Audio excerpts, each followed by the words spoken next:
LaTeX nous permet d'écrire des belles formules mathématiques sur des documents. En LaTeX, voici le code qui voudrait dire ce que l'on voit ici à la droite. Donc, le système LaTeX peut nous permettre d'écrire des beaux documents avec des mathématiques intégrées. Pour arriver à lire LaTeX sur le web, une solution, c'est ce qu'on appelle MathJax.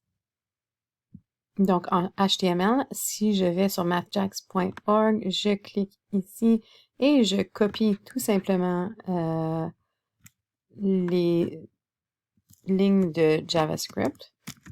Je peux intégrer ça à n'importe quel fichier HTML. Donc, si j'inclus ça dans le head de mon fichier, et on prend l'exemple qui nous est donné sur le site de MathJax, donc je vais tout simplement copier le paragraphe ici, dans mon exemple. On peut voir comment MathJax fonctionne. Et puis, si je fais un zoom in, zoom out, ce ne sera pas pixelisé. Ce code, en fait, le code qui est en surbrillance ici, c'est du code LaTeX. Donc, ce que le script de MathJax fait, c'est qu'il va prendre le code LaTeX et il me permet de l'imprimer à l'écran sur une page HTML. Dépendamment du code LaTeX que je veux inclure sur mon site web, je peux venir le rechercher ou une façon peut-être un peu plus facile, c'est que j'utilise Matcha qui va me permettre donc je peux ouvrir ici. Bon, en fait, moi, j'ai mon compte. Tu peux te connecter à travers un compte Google. Donc, en fait, j'ai fait un exemple ici que je vais supprimer pour vous montrer comment je l'ai fait. Donc, disons que je voulais créer un nouveau document. Donc, je clique sur le nouveau document. Je vais l'appeler n'importe quoi pour l'instant. Donc, le code spécial là, pour commencer à écrire une formule sur Matcha, c'est la barre oblique, mais arrière, là, donc backslash. Donc, si je tape sur backslash, barre oblique, et donc, je vais voir apparaître ceci à l'écran, mais même sans, je vais juste faire barre oblique, je clique sur rien, je vais faire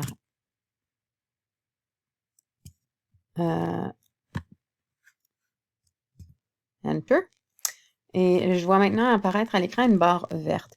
Donc, en fait, je vais écrire la formule, disons, pour la fréquence. Donc, la fréquence, c'est l'inverse de la période. Donc, si je faisais 1 divisé par la période, c'est pas très beau.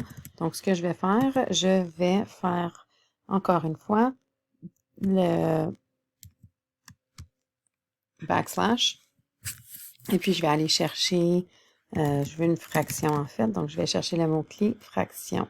Et ici, j'ai maintenant une fraction. Donc, je vais mettre 1 sur la période. OK, ensuite, je peux en fait définir mes variables. Normalement, on veut faire ça sur une autre feuille. Donc, F représente la fréquence en Hertz et T représente la période en secondes. Donc, si je clique sur ceci, je fais un clic droit, je peux cliquer sur Copy LaTeX. Donc, si je copie ça maintenant, au lieu d'avoir à aller à rechercher le code LaTeX et de figurer ce que je veux, je peux juste le copier. Donc, j'ai supprimé ce qu'on avait antérieurement. Donc, à l'intérieur de mes balises paragraphes ici, je vais copier. Oups, je vais retourner dans. Je pense que ça n'a pas copié. Donc, je réessaye, clic droit, Copy LaTeX et je vais retourner à ma page HTML. Je vais coller. Et puis, on peut voir ici le code LaTeX. On va exécuter pour voir si ça a fonctionné. Et voici comment MathJax a interprété ce code. Donc, une façon peut-être plus facile d'intégrer des formules dans votre site web.